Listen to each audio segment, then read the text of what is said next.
Hello and welcome to Eden Live, where I am reading all of Eden by FREI live on Facebook and on YouTube, with the recorded clips then making their way onto Instagram, IGTV. We're on a Tuesday, which is a bit unusual. Normally I'd go out on a Wednesday and on a Monday, but yesterday, it was Monday, I had a meeting that went on for a bit longer than it usually does, so I had to reschedule. And so we're on a Tuesday, and this is the 8th and final installment of the first part of the Bournemouth and Boscombe Trilogy. The Bournemouth and Boscombe Trilogy is the 10th volume in the Eden miniature series out of 12. And so we are actually slowly but surely approaching the final stages, but not quite yet. We're just nearly halfway through the Bournemouth and Boscombe Trilogy. So the other two parts are both a bit shorter than the first one. And then there are two more volumes to go, Insomnia and Euphoria. But this is the 8th and final installment of Pyromania, which is part 1 of the Bournemouth and Boscombe Trilogy. The police had no trouble getting the boys to confess to their actions in detail. What they had great trouble with was understanding them, their motives, their emotions, their reasons, their unnerving casual calm, even now that the extent of the damage, the depth of the destruction, the heinousness of their deed was put before them. The boys, in turn, seemed to understand and simply accept that all of this was exactly the way it was. They expressed no regret, or if so, then only when pressed on an angry detail. The twin girls, these beautiful, lovely 5-year-old girls, did they not feel sorry for them? Yes, they said, they did. And the dog, the cute little spaniel, and the dog too, yes. The police were not alone in being incapable of understanding the boys. The moment they issued a statement confirming their arrest, hate rose from the ground like the stench of poison and decay. It spread, and quickly it turned into anger, fury against an incomprehensible evil that the people, the good people of Bournemouth and Boscombe, felt had nested in their midst, that had, as far as they could tell, nothing whatever to do with them. The earnest psychologist, who was not, by the way, one who ever spoke to the boys, invoked many possible causes: disillusionment, suppressed sexuality, self-loathing, confusion, disorientation, parental neglect, parental overbearing, nondescript feelings of persecution, projection, detachment, disenfranchisement, loneliness, boredom, ennui. The words to the people who had lost their hearts, let alone those who had lost a friend, a lover, a husband, a wife, a sister, a brother, a mother, a father, least of all, though, to those who had lost their gorgeous twins, and also not to those who had lost their little dog. To them, these words meant nothing. They were just noise. And it made these people, these good people, angrier still and more hateful. And the hate ate into them and turned their misery into madness, a kind of madness, an uncontrollable fear, and loathing. For their first court appearance, the boys were driven in 2 separate vans. Why the 2 separate vans, some people demanded to know. The short distance from their police cells to the court building, and angry, hateful crowds gathered and shouted vile words and curses at them and called for their heads, banging on speeding police vans, endangering their own lives rather than keeping the peace. The ugliness was pervasive, faces distorted in pain and wrath and dismay, loud voices, high-pitched declamations, over and over again. They've ruined our lives. They should be shot. These 2, they belong locked up, and the keys thrown away. The angry prophet wasn't having any of it. Don't you see, he berated them. You made these boys, and you will make more of them, unless and until you look into yourselves and begin to ask questions of yourselves and what kind of people you are, that you ignore in your midst those you dislike. There will be ones at ever-recurring junctures that will do some unspeakable thing, just to be heard, just to be seen, just to know they exist. Wake up, you dull, you smug, you sleepwalking idiots, and ask why you are so punished.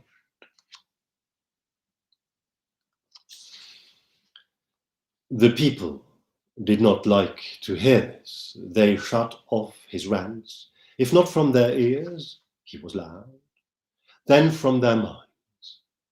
He has ever berated us thus. He is the madman here. This has nothing to do with us. These kids have gone wrong. The sacred sage was silent for a long, long time. He feared not for his life, nor for his wisdom. He feared for the humanity in these humans.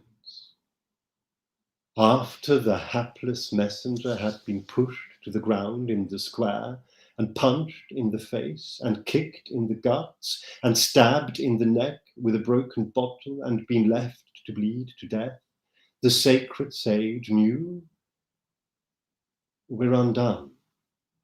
We're undone. We need to redo ourselves. She was just a journalist, but not of the kind that quickly make up a convenient narrative that is simple and clear and easy to understand, and that puts the headline "Monsters" on the front page with pictures of the 2 young perpetrators, as others did, without hesitation.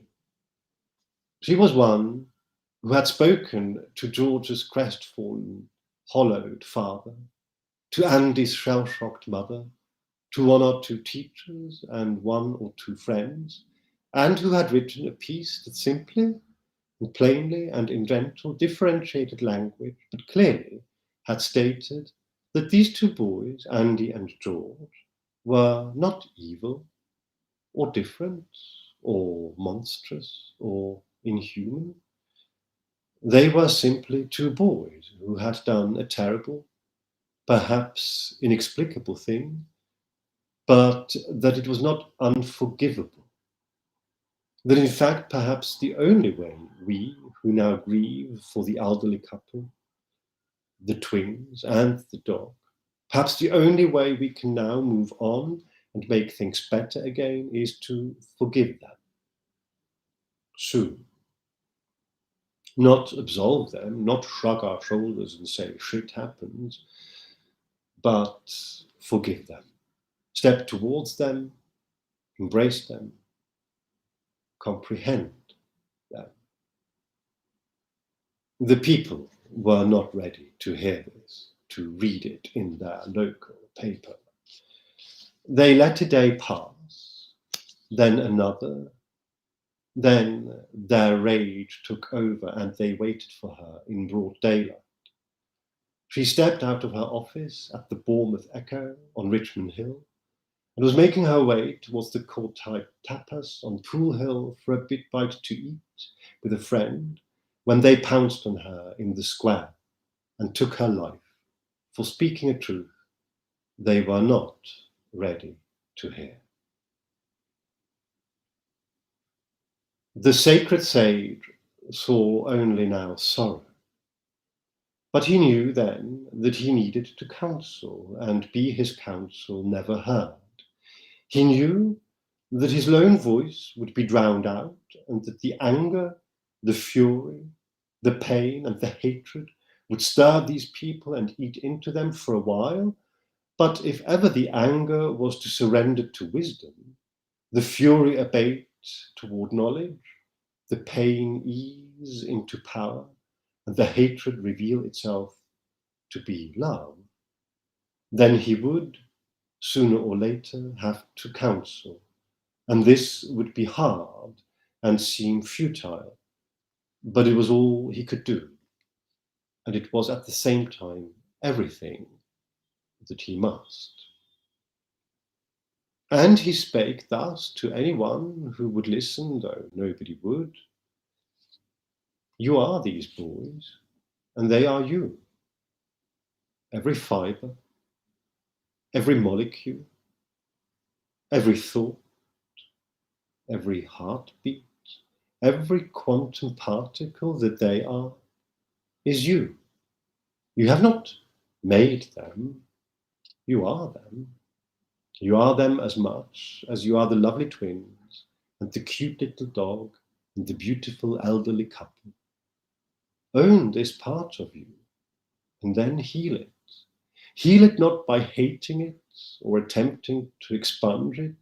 Heal it by accepting that you are capable of this. You are capable of building these huts and putting into them quaint souvenirs and enjoying them with your lover, your neighbor, your friend, your gorgeous 5-year-old twins, and your grandparents who have been together for 60 years and who have never done or said anything vile in their lives. And you are capable of blowing them up and burning them down. You and these boys are one. I and you. We are one. I am no wiser, no sager than you. I am you too. The messenger whom you destroyed. She is you. All is one. We are this. This is who and what we are. We are Boscombe Beach. We are Bournemouth Town. We are the country, the world, and the universe. We are God. And we are Andy and George, and Andy and George, therefore, too, are God. Everything we do and everything we do not do, and everything we say and everything we do not say, and everything we think and everything we do not think is who we are. And since we are God, it is for us and for us alone and for us together to make ourselves divine. And having spoken thus, the sacred sage, unheeded, stood, bare but for his simple robes, forlorn, and smiled. He smiled because he knew, being sacred and sage, that no matter how angry, how furious, how pained, and how hateful these humans were now, they were also still gods, and their godliness would one day, perhaps far into an unfathomable future not yet envisaged, unknown to us yet, and deep as the reach of the thought of God itself, come true. For surely, but surely, it is so.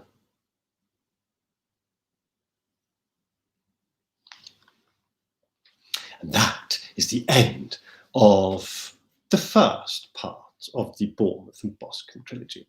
The Bournemouth and Boscombe trilogy continues tomorrow, in fact, because I will revert back to Mondays and Wednesdays when I can, with part 2, which is called Revival. So until then, which is not very long, I hope you are keeping well. Take good care, love and love, and see you very soon. Bye-bye.